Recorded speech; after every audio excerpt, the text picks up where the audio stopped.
What's up, y'all? It's your boy Quality back in the building. You know how it is, you know how we do. And today we're gonna be solving a mystery. So I heard this podcast a while back, right?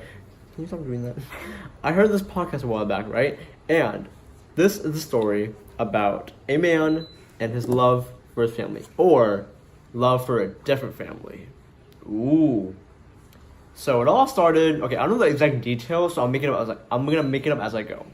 So it all started when this man named John was a security guard for this really cool, like, I don't know, like high up business thing. He was the top security guard, right? And so, as a security guard, he received these threatening emails. They were saying, "Hey, I'm gonna kill you and your family. You're gonna die." Blah blah blah.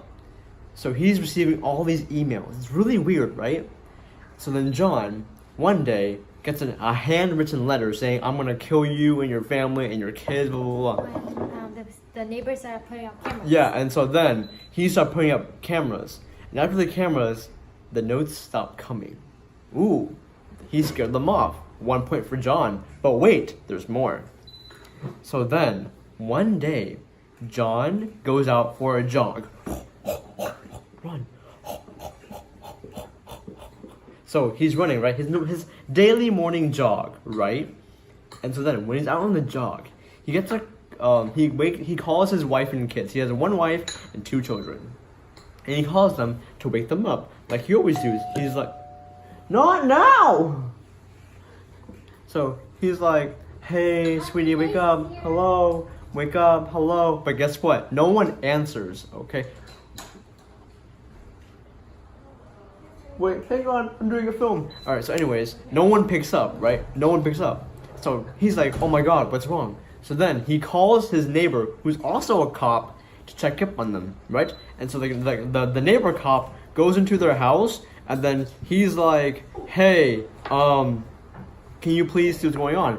So the cop goes inside the house, and guess what? He finds the family slaughtered, like throat slit, the baby is dead, son's dead, and the mom is dead. Everyone's dead, right? With paint on the walls. And there was paint on the walls. The paint was like, "I'm gonna kill you and your family. I'm gonna kill you, blah, blah, blah, blah. Like, you deserve this, blah, blah, blah."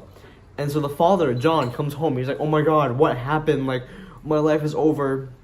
So they question John. They're like, "Hey, we need to know what happened, blah, blah, blah." But then an autopsy is performed on the bodies. It turns out the bodies have been dead for hours. So they were dead throughout the night. But John swears he woke up next to them alive.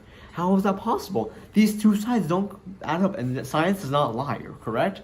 And so then they question him, "Hey, what do you know?" And he's like, "I mean, I don't know. Like, I didn't do anything." But they find out there is a different lady on his phone. They check through his phone. He's sexting this girl, and he's like, they look through the messages, and they're like, "Oh my god, John's having an affair with this one girl." And guess what?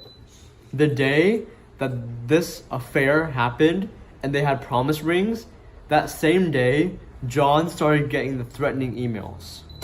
Meaning, if you add it all together, John was the one that wrote all the emails. They were very suspicious. So what they did was they went onto his computer and they found every single email written by John. But wait, there's more. That would mean that John planned out this killing for so long and murdered his family at night, hoping to get away with it. And guess what? What? Remember the paint from the bodies? Remember? Mm-hmm. They found the receipt in his house. Pocket. They found the paint receipt in his pocket. And he was like, "Oh, that was for a different paint." But no, that was the paint for the bodies. And so John was put away for jail for killing his wife and kids. Tragic. Alright, see you next time.